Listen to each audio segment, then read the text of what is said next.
بسم اللہ الرحمن الرحیم۔ السلام علیکم عزیز طلباء۔ سیکنڈ ایئر سوکس اور لانگ کوسچن نمبر ہے ہمارا 6۔ 1973 کے دستور کے تحت اسلامی دفاع جو ہیں ان کا مطالعہ، ٹھیک ہے جی۔ تو اس سے پہلے کہ ہم اپنے لیکچر کی طرف میں چلوں، وہ طالب علم جنہوں نے ابھی تک میرا چینل سبسکرائب نہیں کیا ان سے گزارش ہے کہ وہ چینل کو سبسکرائب کریں، شیئر کریں اور لائک کریں ویڈیوز کو، تاکہ دوسرے طالب علم جو ہیں وہاں تک بھی آگاہی ہو اور وہ طالب علم بھی اس سے فائدہ اٹھا سکے۔ تو عزیز طلباء، آج کا جو ہمارا سوال ہے وہ ہے جی 1973 کے دستور کے تحت طے پانے والی اسلامی دفاعات، ٹھیک ہے جی۔ تو 1973 کے دستور کی جو اسلامی دفاعات ہیں وہ حسب ذیل ہیں، جیسا کہ پچھلے دساتیر کے اندر یہ چیزیں شامل تھیں اور اس کے اندر بھی چیزیں شامل کی گئیں۔ کچھ چیزیں تھیں جو پہلی دفعہ شامل ہوئیں اور کچھ جو ہیں وہ آلریڈی پچھلے دساتیر میں بھی موجود تھی، 56 اور 1962 کے دستور کے اندر۔ تو سب سے جو پہلی بات جو نمایاں ہم بات دیکھتے ہیں وہ یہ ہے قرارداد مقاصد۔ قرارداد مقاصد جو ہے اس کو 56 کے دستور کے اندر اور 62 کے دستور کے دباچہ کے اندر بھی شامل کیا گیا تھا، اور سیم اسی طرح 1973 کے دستور کے دباچہ کا حصہ بنایا گیا قرارداد مقاصد کو، ٹھیک ہے جی۔ پھر ہم آگے چل کے جب دیکھتے ہیں تو دوسرے نمبر پہ ہے اللہ تعالیٰ کی حاکمیت یا اقتدار اعلیٰ کی طاقت اللہ تعالیٰ کے پاس۔ تو یہ بھی ایک اسلامی کیونکہ پروویژن ہے، اسلامی دفاعات ہے۔ دیکھیں 1973 کا جو دستور ہے اس کے اندر بھی یہ طے ہوا کہ حاکمیت کا اختیار جو ہوگا وہ صرف اور صرف اللہ تعالیٰ کی ذات کو ہوگا، اس کے علاوہ کسی کو یہ اختیار حاصل نہیں ہوگا۔ اب اللہ تعالیٰ کے اس اختیار کو کون استعمال کرے گا جی؟ اللہ تعالیٰ کے اس اختیار کو عوام امانت کے طور پہ استعمال کریں گے اور کنورٹ کریں گے، دیں گے، سونپیں گے کن کو جی؟ عوامی نمائندوں کو، ٹھیک ہے جی۔ ایم پی ایز ہیں، یعنی کہ member of provincial assemblies, member of national assembly, M N As ہیں، ٹھیک ہے جی۔ اور اگر لوکل گورنمنٹ بنتی ہے ڈسٹرکٹ لیول کی تو ان کو یہ اختیار وہ سونپ دیں گے۔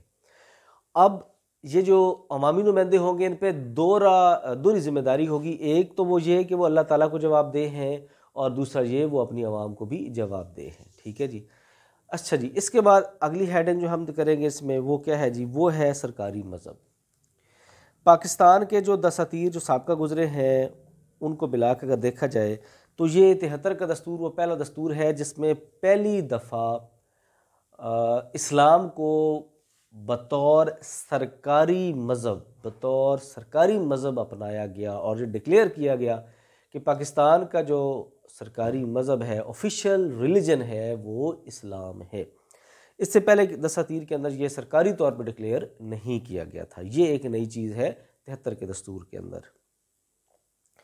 ہاں جی، پھر اگر ہم دیکھیں تو ملک کا نام، نیم آف دا کنٹری، تو سابقہ آئین کی طرح اس میں بھی پاکستان کا نام اسلامی جمہوریہ پاکستان رکھا گیا۔ یہ الگ بات ہے کہ 62 کے اندر شروع میں یہ چیز نہیں تھی، پھر امینڈمنٹ کر کے پاکستان کا نام اسلامی جمہوریہ پاکستان رکھا گیا، ٹھیک ہے جی۔ اچھا جی، اس کے بعد اگلا جو ہم ہیڈنگ دیکھتے ہیں وہ کیا ہے جی ہماری؟ وہ ہے صدر اور وزیر اعظم کے لیے مسلمان کا ہونا، ٹھیک ہے جی۔ ہاں جی، اس دستور کے تحت صدر اور وزیر اعظم دونوں کے لیے مسلمان ہونے کی شرط جو ہے وہ لازمی قرار دی گئی۔ ہم کیا دیکھتے ہیں جی کہ اس سے قبل ہم کیا دیکھتے ہیں؟ 1956 کے دستور میں یہ تھا کہ صدر کے لیے مسلمان ہونا لازمی تھا اور وزیر اعظم کے لیے وہ مسلمان ہونے کی شرط لازم نہیں تھی، وہ کوئی بھی نان مسلم بھی وزیر اعظم بن سکتا تھا۔ 62 کے جب ہم آئین دیکھتے ہیں تو وہ تھا ہی صدارتی، اس میں تو یہ مسئلہ ہی نہیں تھا، ظاہر ہے وہ صدارتی تھا تو صدر کے لیے صرف مسلمان ہونا ضروری تھا، وزیر اعظم کا عہدہ تو اس میں ہوتا ہی نہیں ہے۔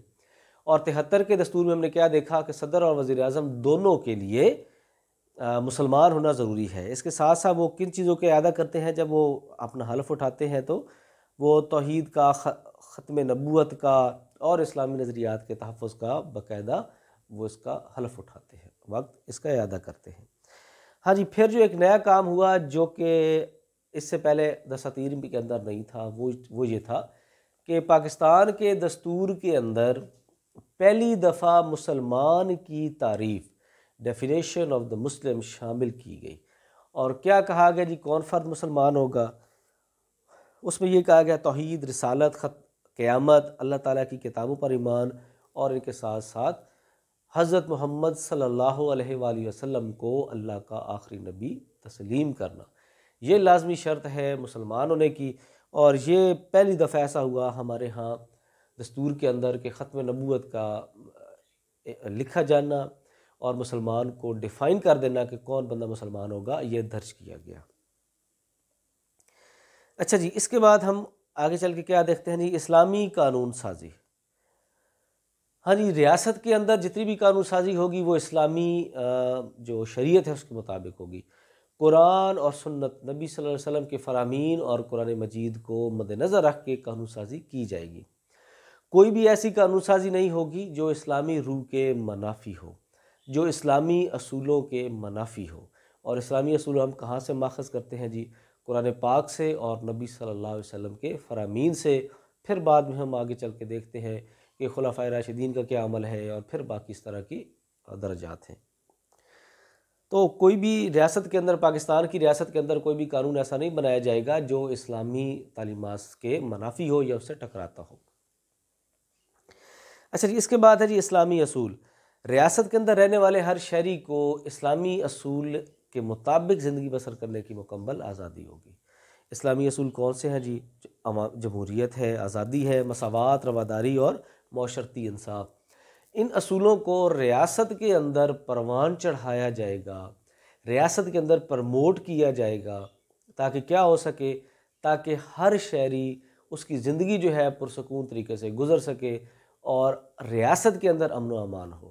دیکھیں، ان میں سے کوئی چیز بھی اگر آپ نکال دیں گے تو ریاست کے اندر بگاڑ کے علاوہ کچھ چیز نہیں رہے گی۔ دیکھیں، جب عوام کی رائے سے ہٹ کے حکمران ہوں، وہ عوام کی رائے کو مقدم نہ جانتے ہوں، پھر بھی مسائل ہیں، ٹھیک ہے جی۔ شہریوں کو مناسب جو ریزنیبل آزادی ہے وہ نہ حاصل ہو، پھر بھی مسائل ہیں۔ ایکویلٹی اگر ریاست کے اندر نہ ہو، امیر کے لیے قانون کچھ اور، غریب کے لیے کچھ اور، ٹھیک ہے نا جی، تو جب یہ کام بھی ہوگا تو پھر بھی ریاست میں بگاڑ ہوگا۔ اور اگر آپ دیکھیں برداشت کا جو مادہ ہے وہ اگر نہ رہے، آپ ایسا سسٹم نہ دیں شہریوں کو کہ ان میں رواداری پیدا ہو، تو پھر بھی بگاڑ ہے۔ اور انصاف جو ہے وہ نہیں ہوگا تو پھر بھی ریاست کے اندر بگاڑ ہوگا۔ تو اس لیے یہ کہا گیا کہ ان چیزوں کو، ان اصولوں کو جو ہے وہ ان کے مطابق ریاست جو ہے وہ اپنا کام چلائے گی، ان اصولوں کو پروان چڑھایا جائے گا۔ ہاں جی، نمبر 8 پہ ہے جی اسلامی طرز زندگی۔ مسلمانوں کو اپنی انفرادی اور اجتماعی زندگی اسلامی اصولوں کے مطابق گزارنے کی مکمل آزادی دی جائے گی۔ مسلمان آزاد ہوں گے کہ وہ اپنی انفرادی اور اجتماعی زندگی اسلامی اصولوں کے مطابق گزاریں۔ اس کے بعد ہے جی اسلامی تعلیمات۔ اب دیکھیں، اسلامیات کی جو تعلیم ہے، اسلامیات لازمی کا جو سبجیکٹ ہے، آپ دیکھتے ہوں گے اب جو اس وقت بھی رہا ہے کہ 8ویں تک کے جو طالب علم ہیں ان کے لیے قرآن مجید ناظرہ پڑھنا لازمی ہے اور کچھ صورتیں یاد کرنا سلیبس میں درج ہے۔ اور اسی طرح اگر آپ دیکھیں گے BA لیول تک اسلامیات بطور لازمی مضمون کے پڑھائی جاتی ہے۔ اس لیے اسلامی تعلیم کو بڑا فوکس کیا گیا، بڑی توجہ دی گئی اور بڑا لازمی قرار دیا گیا۔ اس کے بعد سماجی برائیوں کا خاتمہ، عصمت فروشی ہے، جوا، غیر اخلاقی لٹریچر، ان کی اشاعت اور فروخت، اسی طرح شراب جو ہے اس پہ پابندی وغیرہ، سود پہ پابندی وغیرہ، یہ ساری معاشرتی برائیاں ہیں، ان کے خاتمے کا اعادہ کیا گیا کہ ریاست سے ان چیزوں کے، ان برائیوں کے خاتمے کو یقینی بنایا جائے گا۔ اچھا جی، اس کے بعد ہے جی اسلامی ادارے، زکوٰۃ اور عشر کا نظام، اوقاف کا نظام، ٹھیک ہے جی، یہ سارا جو ہے وہ کیا کیا جائے گا، اس کو منظم کیا جائے گا اور بہتر کیا جائے گا تاکہ ریاست میں بسنے والے شہری جو ہیں ان کو اس سے فائدہ ہو۔ وہ شہری جو غریب ہیں، پسماندہ زندگی گزار رہے ہیں، ان کو اس چیز کا کوئی فائدہ ہو اور ان کی مدد کی جا سکے تاکہ وہ بھی زندگی کا مقابلہ کر سکیں، وہ بھی ترقی کر سکیں۔ اچھا جی، اس کے بعد ہے جی عربی سیکھنے کی تعلیم یا عربی کی تعلیم۔ تو عربی جو ہے اس کو پڑھنے کی حوصلہ افزائی کی جاتی ہے، کیونکہ دیکھیں قرآن پاک کی تعلیم عربی ہے، نبی صلی اللہ علیہ وسلم کی تعلیم عربی، تو عربی کی تعلیم کے فروغ کے اقدامات کیے گئے اس دستور کے تحت، اور یہ اعادہ کیا گیا کہ اس کو، اب دیکھیں پاکستان کے اندر اگر آپ دیکھیں گے 6 سے لے کے آنورڈ PhD اور اس سے آگے بھی آپ پڑھ سکتے ہیں اگر آپ عربی زبان پڑھنا چاہیں تو تو اس کے لیے نا جی مواقع فراہم کیے گئے ہیں شہریوں کو تاکہ وہ زیادہ سے زیادہ اس سے فائدہ اٹھا سکیں۔ اس کے بعد ہے جی قرآن پاک کی صحیح طباعت۔ قرآن پاک کو اغلاط سے پاک طباعت اور صحیح اور منوع اشاعت جو ہے یہ یقینی بنائی جائے گی۔ اچھا آپ دیکھتے ہوں گے اس لیے کہ یہ نہیں ہے کہ ہر گلی کونے میں ہر شہر میں کوئی ایسی پریس موجود ہو، ایسی کمپنی موجود ہو جو قرآن پاک شائع کر رہی ہو۔ آپ نے دیکھا ہوگا چند ایک کمپنیاں ہیں جو کیا کرتی ہیں، جو قرآن پاک کی طباعت کو کی اشاعت کو یقینی بناتی ہیں۔ ان کو حکومت نے لائسنس دے رکھا ہے اور اس کے اندر جو بھی طباعت ہوتی ہے اس کو چیک کیا جاتا ہے، پڑھا جاتا ہے، علماء حفاظ کرام پڑھتے ہیں، پھر جا کے اس کو شائع کیا جاتا ہے۔ ٹھیک ہے جی، اس لیے قرآن پاک کی طباعت کو اور اغلاط سے زیر زبر پیش اس کی اغلاط سے پاک طباعت کو یقینی بنانے کا اعادہ کیا گیا۔ ہاں جی، اس کے بعد ہے جی اسلامی نظریے کا تحفظ۔ آئین میں صدر، وزیر اعظم، دیگر عہدیداران، ممبران پارلیمنٹ، ممبران صوبائی اسمبلی، گورنر، وزرائے اعلیٰ، صوبائی اور وفاقی وزراء، یہ جب لوگ حلف اٹھاتے ہیں تو نظریہ پاکستان یعنی کہ اسلامی نظریہ کا حلف اٹھاتے ہیں، اس کو پڑھتے ہوئے اور کہتے ہیں کہ ہم اس کے تحفظ کو یقینی بنائیں گے اور اس اسلامی نظریہ یا نظریہ پاکستان کے عین مطابق اپنی جو ہے وہ زندگیاں گزاریں گے، اپنے افعال سر انجام دیں گے، اپنی ذمہ داریاں سر انجام دیں گے۔ ہاں جی، اس کے بعد نمبر نیکسٹ جو ہے ہمارا وہ ہے جی اتحاد عالم اسلامی، یونٹی آف مسلم ورلڈ۔ ہاں جی، ہم نے اس کے اندر قرارداد مقاصد کے اندر بھی یہ طے کیا تھا، اور دیکھیں ہر دستور کے اندر ہم حکمت عملی کے اصول جو بنائے ہم نے، تو اس کے اندر بھی ہم نے یہ طے کیا کہ ہم کیونکہ مسلمان ملک ہیں تو اسلامی ممالک کے ساتھ ہمارے جو روابط ہوں گے، جو تعلقات ہوں گے، خصوصی طور پہ وہ بہتر ہوں گے، وہ ہم اچھے طریقے سے اپنے معاملات چلائیں گے تاکہ کیا ہو سکے، تاکہ مسلم دنیا کے ساتھ ہمارے اچھے روابط ہوں اور مسلم اتحاد کو یقینی بنا سکیں ہم، اور اس کے ساتھ ساتھ جتنے بھی عالمی سطح پہ اسلامی مسائل ہیں ان کو ہم حل کر سکیں۔ یہ وجہ ہے کہ ہم نے اس میں اعادہ کیا کہ ہم مسلم دنیا کے ساتھ جو تعلقات ہیں ان کو فروغ دیں گے اور عالمی تنازعات کے حل کی بھرپور جدوجہد کریں گے۔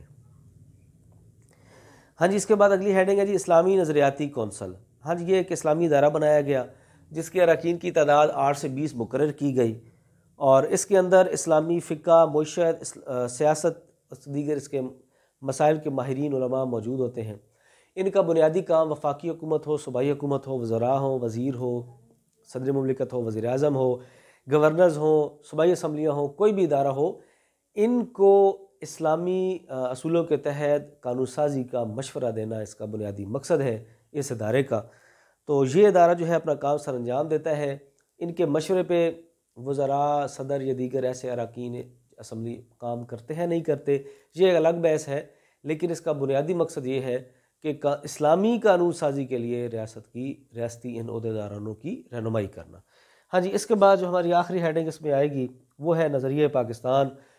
وزیر اعظم، صدر، وزراء، جتنے بھی اراکین ہیں جب وہ حلف اٹھاتے ہیں، جتنے بھی ذمہ داران ہیں ریاست کے اندر، جب وہ حلف اٹھاتے ہیں تو اس بات کا اعادہ کرتے ہیں کہ ہم نظریہ پاکستان کا دفاع کریں گے، ہم نظریہ پاکستان کے عین مطابق اپنے جو ذمہ داریاں ہیں وہ سر انجام دیں گے، ہم نظریہ پاکستان کے فروغ کے لیے اقدامات کریں گے۔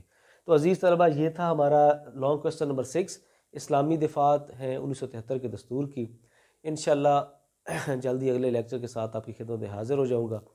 تب تک کے لیے اپنا خیال رکھیں، چینل سبسکرائب نہیں کیا تو سبسکرائب کریں، ویڈیوز کو لائک کریں، شیئر کریں دوسروں تک تاکہ دوسرے طالب علم بھی اس سے فائدہ اٹھائیں۔ آنے والی ویڈیو تک آپ سے اجازت، السلام علیکم۔